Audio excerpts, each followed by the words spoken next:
mga kababayan. Ano lang yung 12 anyos lang yung bata. Nakalimutan ko na pero napanood ko yun. Ha? Pate. Kinulong yun.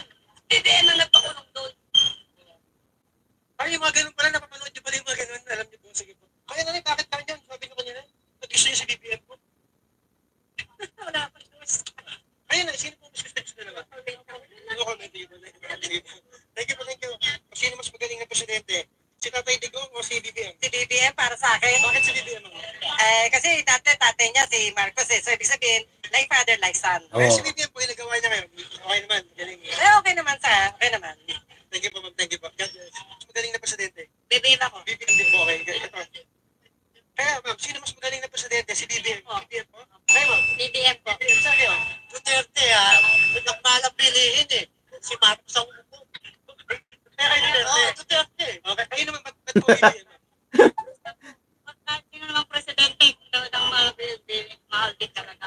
Kaya nanay, ba't Oh, BBM? sabi naman ni nanay, sinupalpal yung isa, no, yung lalaki na sinasabi nung si Marcos daw, Duterte daw siya. Kaya nung si Marcos daw, umupo ay nagmahal daw ang bilihin. Oh, sabi naman ni nanay, kahit sino namang presidente, mataas ang bilihin eh.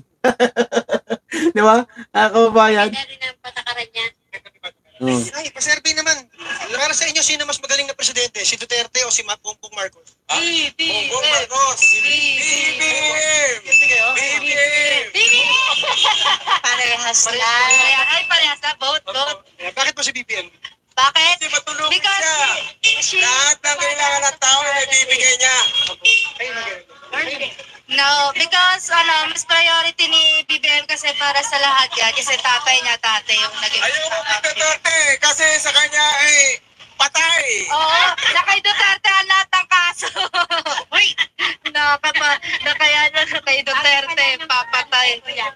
Papatay ni Duterte. Ay, ma'am, sino mas magaling para sa inyo?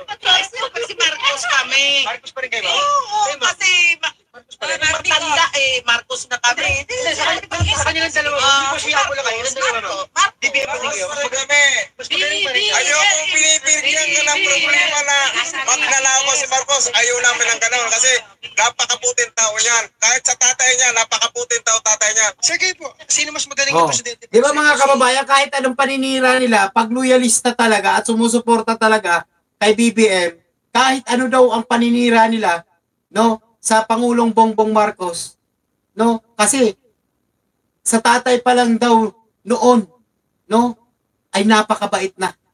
What if yung anak pa daw mga kababayan? At kitang-kita naman po natin talaga na napakabait rin ni BBM, no? Na kung saan, 'di ba, yung martial law, 'di ba, sinisiraan yung mga panahon noon, sinisiraan ang mga Marcos, pero mga kababayan, ang dami pa rin, no, na nagtitiwala kay BBM. At syempre si Trillanes din, saludo rin tayo mga kababayan. Dahil no, namulat ang taong bayan ng dahil kay Trillanes.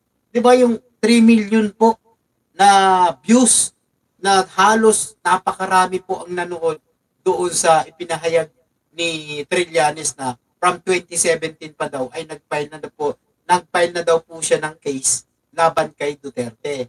At hindi dapat sisihin si BBM, no? Kung napunta man sa dahig or sa ICC si Duterte dahil si Trillanes ay nag-file na noon since 2017 pa.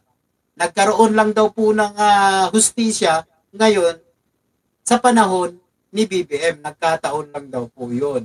Pero kung sisisihin nyo, si ang Pangulo, malabo po mangyari yun. No? Diba? Oh, si Trillanes, mga kababayan, siya na mismo ang nagsalita. Oh. Bongbong Marcos o si Rodrigo Duterte po? Siyempre, Marcos. Marcos pa rin po, sir. Siyempre talaga. Pakinggan nyo. Di ba nagbabago yung ano niya, sir, pananaw niya? Kasi edad ko lang to eh. Sino po, si BBM po? Marcos. 64? 64 na po kayo? 66. Ay, 66 na po siya? Napag-iwan na ako. Matanda pa nga pala ako niya. Ganun po? Oo, 68 ako eh. Sige po. Thank you. Tanong lang, sa dalawang Pangulo, si Tatay Duterte at si Pangulong Bongbong Marcos, sino mas magaling para sa inyo? Sa dalawa? Opinion mo lang. Bongbong Marcos. Bongbong Marcos. Ikaw, Ma'am Duterte. Duterte ako. Magkaway, Bongbong Duterte.